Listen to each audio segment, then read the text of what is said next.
मेरे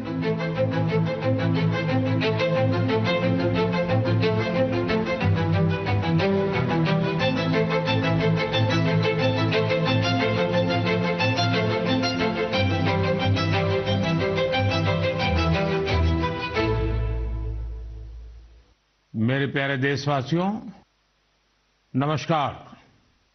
2025 बस अब तो आ ही गया है, दरवाजे पर दस्तक दे ही रहा है। 2025 में 26 जनवरी को हमारे संविधान को लागू हुए 75 वर्ष होने जा रहे हैं। हम सभी के लिए बहुत गौरव की बात है।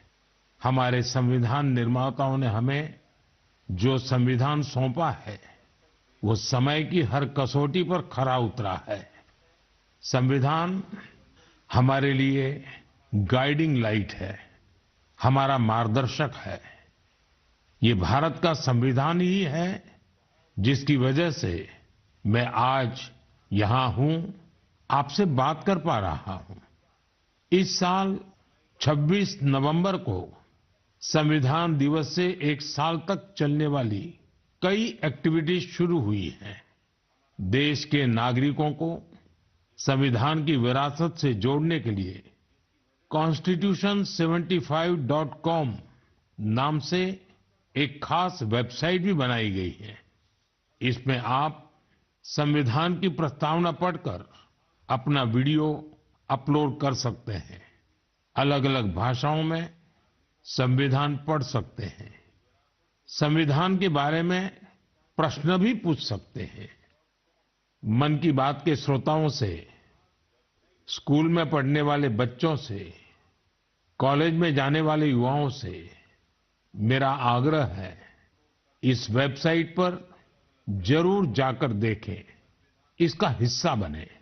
साथियों, अगले महीने 13 तारीख से प्रयागराज में महाकुंभ भी होने जा रहा है।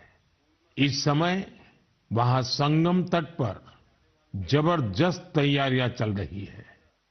मुझे याद है, अभी कुछ दिन पहले जब मैं प्रयागराज गया था, तो हेलीकॉप्टर से पूरा कुंभ क्षेत्र देखकर दिल प्रसन्न हो गया था। इतना विशाल, इतना सुंदर, इतनी भव्यता। साथियों, महाकुंभ की विशेषता केवल इसकी विशालता में ही नहीं है, कुंभ की विशेषता इसकी विविधता में भी है। इस आयोजन में करोड़ों लोग एक साथ एकत्रित होते हैं। लाखों संत, हजारों परंपराएं, सैकड़ों संप्रदाय, अनेकों अखाड़े, हर कोई इस आयोजन का हिस्सा बनता है। कहीं कोई भेदभाव नहीं दिखता है। कोई बड़ा नहीं होता है, कोई छोटा नहीं होता है। अनेकता में एकता का ऐसा दृश्य विश्व में कहीं और देखने को नहीं मिलेगा। इसलिए हमारा कुंभ एकता का महाकुंभ भी होता है। इस बार का महाकुंभ भी एकता के महाकुंभ के मंत्र को सशक्त करेगा। मैं आप सबसे कहूंगा, जब हम कुंभ में शामिल हो तो एकता के इस संकल्प को अपने साथ लेकर वापस आए। हम समाज में विभाजन और विद्वेष के भाव को नष्ट करने का संकल्प भी लें। अगर कम शब्दों में मुझे कहना है तो मैं कहूंगा, महाकुंभ का संदेश, एक हो पूरा देश। महाकुंभ का संदेश, एक हो पूरा देश। और अगर दूसरे तरीके से कहना है तो मैं कहूंगा, गंगा की अविरल धारा, न बटे समाज हमारा। गंगा की अविरल धारा, न बटे समाज हमारा। साथियों, इस बार प्रयागराज में देश और दुनिया के श्रद्धालु डिजिटल महाकुंभ के भी साक्षी बनेंगे। डिजिटल नेविगेशन की मदद से आपको अलग-अलग घाट, मंदिर, साधुओं के अखाड़ों तक पहुंचने का रास्ता मिलेगा। यही नेविगेशन सिस्टम आपको पार्किंग तक पहुंचने में भी मदद करेगा। पहली बार कुंभ आयोजन में एआई चैटबॉट का प्रयोग होगा। एआई चैटबॉट के माध्यम से 11 भारतीय भाषाओं में कुंभ से जुड़ी हर तरह की जानकारी हासिल की जा सकेगी। इस चैटबॉट से कोई भी टेक्स्ट टाइप करके या बोलकर किसी भी तरह की मदद मांग सकता है। पूरा मेला क्षेत्र को एआई पावर्ड कैमरा से कवर किया जा रहा है। कुंभ में अगर कोई अपने परिचित से बिछड़ जाएगा तो इन कैमरों से उन्हें खोजने में भी मदद मिलेगी। श्रद्धालुओं को digital lost and found centre की सुविधा भी मिलेगी। श्रद्धालुओं को मोबाइल पर गवर्नमेंट अप्रूव्ड टूर पैकेजेस, ठहरने की जगह और होम स्टे के बारे में भी जानकारी दी जाएगी। आप भी महाकुंभ में जाएं तो इन सुविधाओं का लाभ अवश्य उठाएं। और हाँ, हैशटैग एकता का महाकुंभ के साथ अपनी सेल्फी जरूर अपलोड करिएगा। साथियों, मन की बात यानी MKB में अब बात KTB की।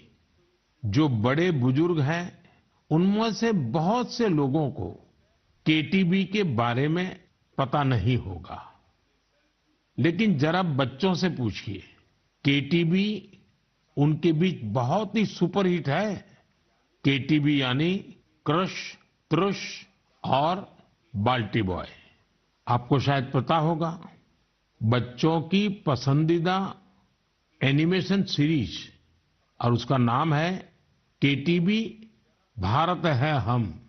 और अब इसका दूसरा सीजन भी आ गया है। ये 3 एनिमेशन कैरेक्टर हमें भारतीय स्वतंत्रता संग्राम के उन नायक नायिकाओं के बारे में बताते हैं जिनकी ज्यादा चर्चा नहीं होती। हाल ही में इसका सीजन 2 बड़े ही खास अंदाज में international film festival of India Goa में लॉन्च हुआ। सबसे शानदार बात यह है कि ये सीरीज न सिर्फ भारत की कई भाषाओं में बल्कि विदेशी भाषाओं में भी प्रसारित होती है। इसे दूरदर्शन के साथ साथ अन्य OTT प्लेटफॉर्म पर भी देखा जा सकता है। साथियों, हमारी एनिमेशन फिल्मों की, रेगुलर फिल्मों की, टीवी सीरियल्स की पॉपुलैरिटी दिखाती है कि भारत की क्रिएटिव इंडस्ट्री में कितनी क्षमता है। यह इंडस्ट्री न सिर्फ देश की प्रगति में बड़ा योगदान दे रही है, बल्कि हमारी इकोनॉमी को भी नई ऊंचाइयों पर ले जा रही है। हमारी फिल्म एंड एंटरटेनमेंट इंडस्ट्री बहुत विशाल है। देश की कितनी ही भाषाओं में फिल्में बनती हैं, क्रिएटिव कंटेंट बनता है। मैं अपनी फिल्म और एंटरटेनमेंट इंडस्ट्री को इसलिए भी बधाई देता हूं क्योंकि उसने एक भारत श्रेष्ठ भारत के भाव को सशक्त किया है। साथियों, वर्ष 2024 में हम फिल्म जगत की कई महान हस्तियों की 100वीं जयंती मना रहे हैं। इन विभूतियों ने भारतीय सिनेमा को विश्व स्तर पर पहचान दिलाई। राज कपूर जी ने फिल्मों के माध्यम से दुनिया को भारत के सॉफ्ट पावर से परिचित कराया। रफी साहब की आवाज में वो जादू था जो हर दिल को छू लेता था। उनकी आवाज अद्भुत थी। भक्ति गीत हो या रोमांटिक सॉन्ग्स, दर्द भरे गाने हो, हर इमोशन को उन्होंने अपनी आवाज से जीवंत कर दिया। एक कलाकार के रूप में उनकी महानता का अंदाजा इसी से लगाया जा सकता है कि आज भी युवा पीढ़ी उनके गानों को उतनी ही शिद्दत से सुनती है। यही तो है टाइमलेस आर्ट की पहचान। अक्कीनेनी नागेश्वर राव गारू ने तेलुगु सिनेमा को नई ऊंचाइयों तक पहुंचाया है। उनकी फिल्मों ने भारतीय परंपराओं और मूल्यों को बखूबी प्रस्तुत किया। तपन सिन्हा जी की फिल्मों ने समाज को एक नई दृष्टि दी। उनकी फिल्मों में सामाजिक चेतना और राष्ट्रीय एकता का संदेश रहता था। हमारी पूरी फिल्म इंडस्ट्री के लिए इन हस्तियों का जीवन प्रेरणा जैसा है। साथियों, मैं आपको एक और खुशखबरी देना चाहता हूं। भारत की क्रिएटिव टैलेंट को दुनिया के सामने रखने का एक बहुत बड़ा अवसर आ रहा है। अगले साल हमारे देश में पहली बार world audio visual entertainment summit यानी वेव्स समिट का आयोजन होने वाला है। आप सभी ने दावोस के बारे में सुना होगा, जहां दुनिया के अर्थ जगत के महारथी जुटते हैं। उसी तरह वेव्स समिट में दुनिया भर के मीडिया और एंटरटेनमेंट इंडस्ट्री के दिग्गज क्रिएटिव वर्ल्ड के लोग भारत आएंगे। यह समिट भारत को ग्लोबल कंटेंट क्रिएशन का हब बनाने की दिशा में एक महत्वपूर्ण कदम है। मुझे यह बताते हुए गर्व हो रहा है, इस समिट की तैयारी में हमारे देश के यंग क्रिएटर्स भी पूरे जोश से जुड़ रहे हैं। जब हम $5 ट्रिलियन इकोनॉमी की ओर बढ़ रहे हैं, तब हमारी क्रिएटर इकोनॉमी एक नई एनर्जी ला रही है। मैं भारत की पूरी एंटरटेनमेंट और क्रिएटिव इंडस्ट्री से आग्रह करूंगा, चाहे आप यंग क्रिएटर हो या एस्टैब्लिश्ड आर्टिस्ट, बॉलीवुड से जुड़े हो या रीजनल सिनेमा से, टीवी इंडस्ट्री के प्रोफेशनल हो या एनिमेशन के एक्सपर्ट, गेमिंग से जुड़े हो या एंटरटेनमेंट टेक्नोलॉजी के इनोवेटर, आप सभी वेव समिट का हिस्सा बने। मेरे प्यारे देशवासियों, आप सभी जानते हैं कि भारतीय संस्कृति का प्रकाश आज कैसे दुनिया के कोने कोने में फैल रहा है। आज मैं आपको 3 महाद्वीपों से ऐसे प्रयासों के बारे में बताऊंगा जो हमारी सांस्कृतिक विरासत के वैश्विक विस्तार की गवाह है। ये सभी एक दूसरे से मीलों दूर हैं, लेकिन भारत को जानने और हमारी संस्कृति से सीखने की उनकी ललक एक जैसी है। साथियों, पेंटिंग्स का संसार जितना रंगों से भरा होता है, उतना ही खूबसूरत होता है। आप में से जो लोग टीवी के माध्यम से मन की बात से जुड़े हैं, वे अभी कुछ पेंटिंग्स टीवी पर देख भी सकते हैं। इन पेंटिंग्स में हमारे देवी देवता, नृत्य की कलाएं और महान विभूतियों को देखकर आपको बहुत अच्छा लगेगा। इनमें आपको भारत में पाए जाने वाले जीव जंतुओं से लेकर और भी बहुत कुछ देखने को मिलेगा। इनमें ताजमहल की एक शानदार पेंटिंग भी शामिल है, जिसे 13 साल की एक बच्ची ने बनाया है। आपको ये जानकर हैरानी होगी कि इस दिव्यांग बच्ची ने अपने मुंह से इस पेंटिंग को तैयार किया है। सबसे दिलचस्प बात यह है कि इन पेंटिंग्स को बनाने वाले भारत के नहीं, बल्कि इजिप्ट के स्टूडेंट्स हैं, वहां के विद्यार्थी हैं। कुछ ही हफ्ते पहले इजिप्ट के करीब 23,000 स्टूडेंट्स ने एक पेंटिंग प्रतियोगिता में हिस्सा लिया था। वहां उन्हें भारत की संस्कृति और दोनों देशों के ऐतिहासिक संबंधों को बताने वाली पेंटिंग तैयार करनी थी। मैं इस प्रतियोगिता में हिस्सा लेने वाले सभी युवाओं की सराहना करता हूं। उनकी क्रिएटिविटी की जितनी भी प्रशंसा की जाए वो कम है। साथियों, दक्षिण अमेरिका का एक देश है पराग्वे। वहां रहने वाले भारतीयों की संख्या 1000 से ज्यादा नहीं होगी। पराग्वे में एक अद्भुत प्रयास हो रहा है। वहां भारतीय दूतावास में Erica Huber free Ayurveda consultation देती है। आयुर्वेद की सलाह लेने के लिए आज उनके पास स्थानीय लोग भी बड़ी संख्या में पहुंच रहे हैं। एरिका ह्यूबर ने भले ही इंजीनियरिंग की पढ़ाई की हो, लेकिन उनका मन तो आयुर्वेद में ही बसता है। उन्होंने आयुर्वेद से जुड़े कोर्सेज किए थे और समय के साथ वे इसमें पारंगत होती चली गई। साथियों, ये हमारे लिए बहुत गर्व की बात है कि दुनिया की सबसे प्राचीन भाषा तमिल है और हर हिंदुस्तानी को इसका गर्व है। दुनिया भर के देशों में इसे सीखने वालों की संख्या लगातार बढ़ रही है।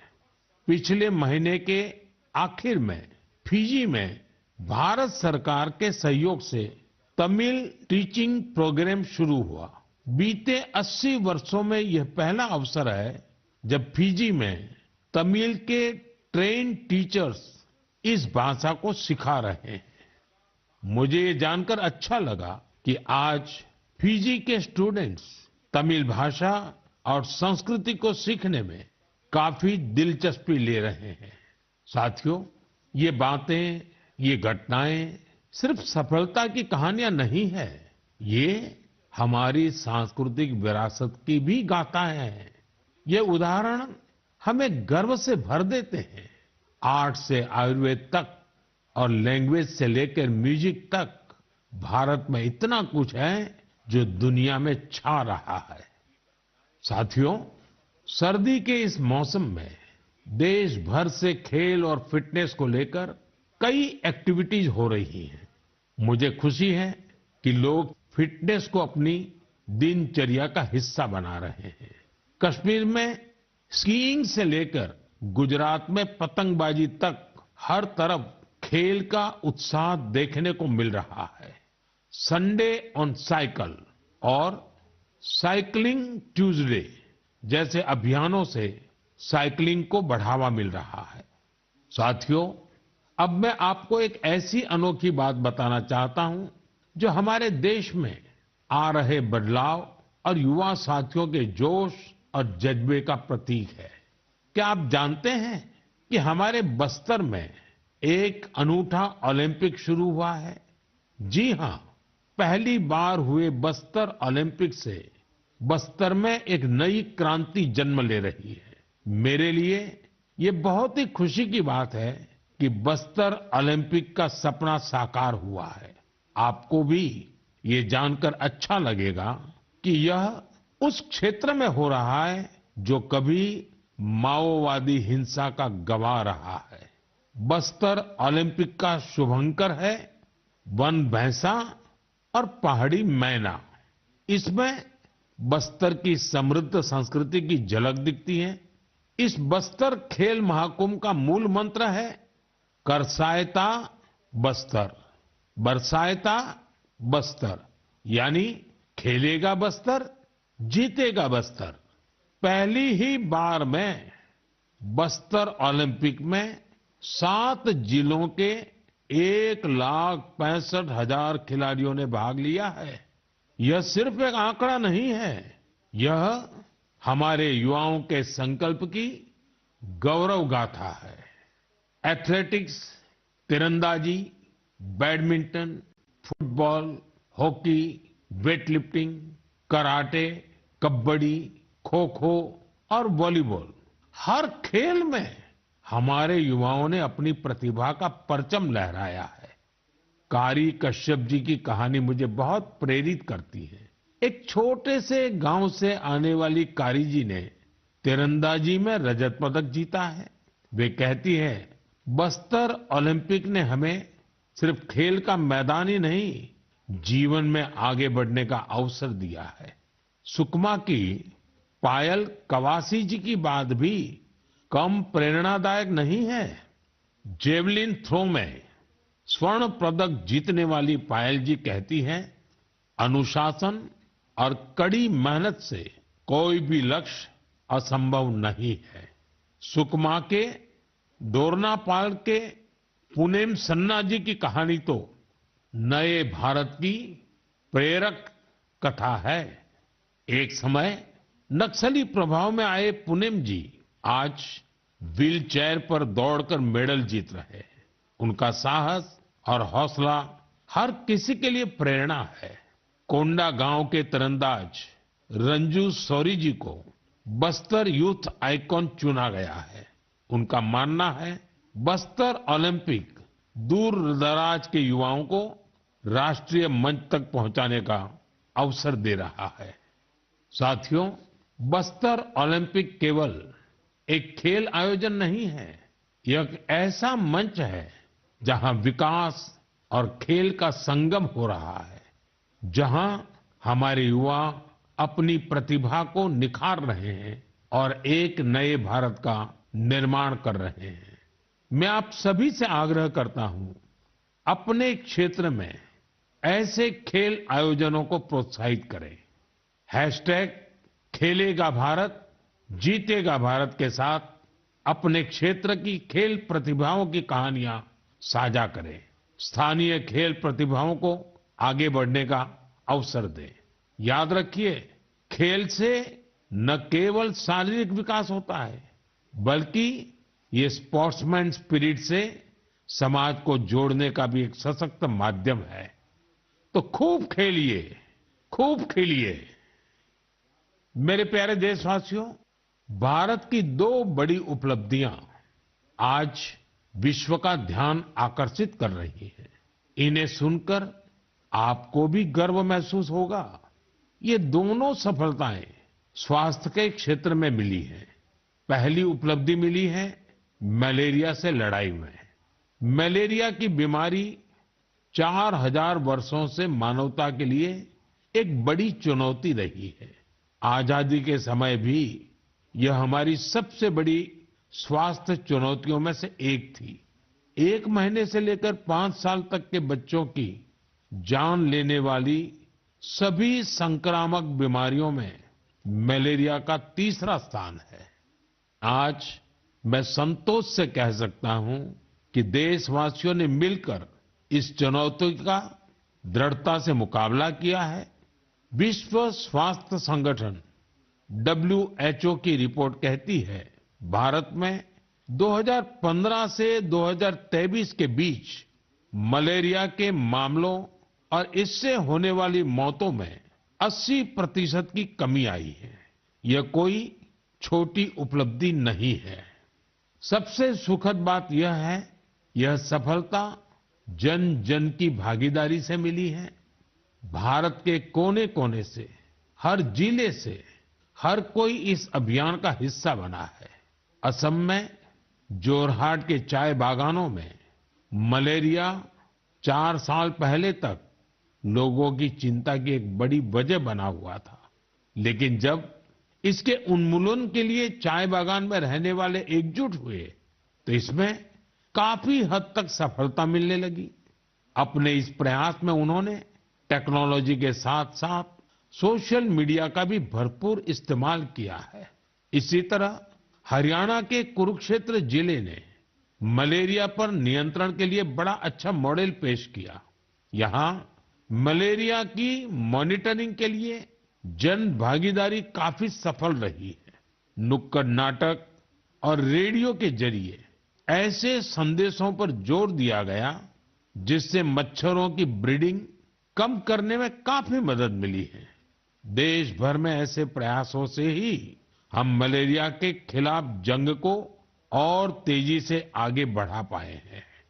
साथियों, अपनी जागरूकता और संकल्प शक्ति से हम क्या कुछ हासिल कर सकते हैं, इसका दूसरा उदाहरण है कैंसर से लड़ाई।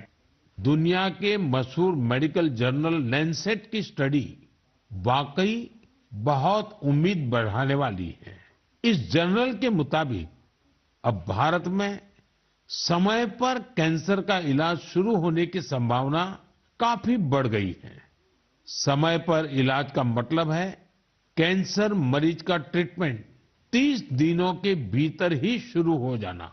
और इसमें बड़ी भूमिका निभाई है आयुष्मान भारत योजना ने। इस योजना की वजह से कैंसर के 90% मरीज समय पर अपना इलाज शुरू करा पाए हैं। ऐसा इसलिए हुआ है क्योंकि पहले पैसे के अभाव में गरीब मरीज कैंसर की जांच में, उसके इलाज से कतराते थे। अब आयुष्मान भारत योजना उनके लिए बड़ा संबल बनी है। अब वो आगे बढ़कर अपना इलाज कराने के लिए आ रहे हैं। आयुष्मान भारत योजना ने कैंसर के इलाज में आने वाली पैसों की परेशानी को काफी हद तक कम किया है। अच्छा ये भी है कि आज समय पर कैंसर के इलाज को लेकर लोग पहले से कहीं अधिक जागरूक हुए हैं।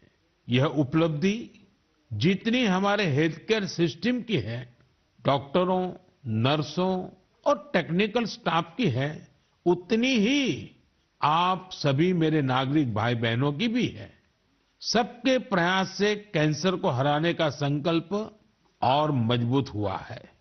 इस सफलता का क्रेडिट उन सभी को जाता है जिन्होंने जागरूकता फैलाने में अपना अहम योगदान दिया है। कैंसर से मुकाबले के लिए एक ही मंत्र है, अवेयरनेस, एक्शन और एश्योरेंस। अवेयरनेस यानी कैंसर और इसके लक्षणों के प्रति जागरूकता, एक्शन यानी समय पर जांच और इलाज, एश्योरेंस यानी मरीजों के लिए हर मदद उपलब्ध होने का विश्वास। आइए हम सब मिलकर कैंसर के खिलाफ इस लड़ाई को तेजी से आगे ले जाएं और ज्यादा से ज्यादा मरीजों की मदद करें। मेरे प्यारे देशवासियों, आज मैं आपको उड़ीसा के कालाहांडी के एक ऐसे प्रयास की बात बताना चाहता हूं जो कम पानी और कम संसाधनों के बावजूद सफलता की नई गाथा लिख रहा है। यह है कालाहांडी की सब्जी क्रांति। जहां कभी किसान पलायन करने को मजबूर थे, वहीं आज कालाहांडी का गोला मुंडा ब्लॉक एक वेजिटेबल हब बन गया है। यह परिवर्तन कैसे आया? इसकी शुरुआत सिर्फ 10 किसानों के एक छोटे से समूह से हुई। इस समूह ने मिलकर एक एफपीओ किसान उत्पाद संघ की स्थापना की, खेती में आधुनिक तकनीक का इस्तेमाल शुरू किया और आज उनका ये एफपीओ करोड़ों का कारोबार कर रहा है। आज 200 से अधिक किसान इस एफपीओ से जुड़े हैं, जिनमें 45 महिला किसान भी हैं।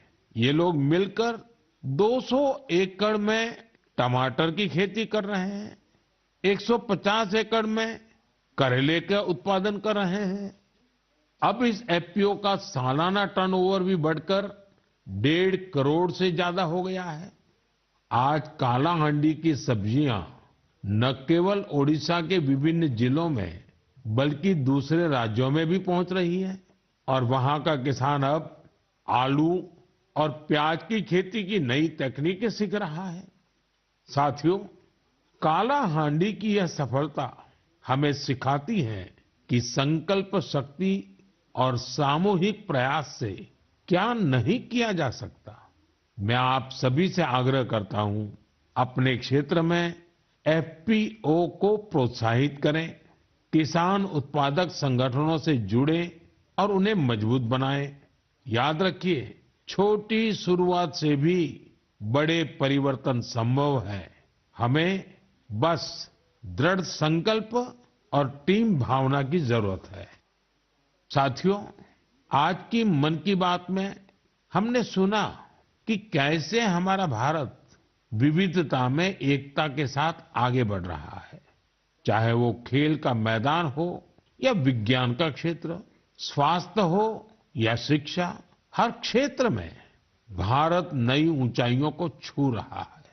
हमने एक परिवार की तरह मिलकर हर चुनौती का सामना किया और नई सफलताएं हासिल की।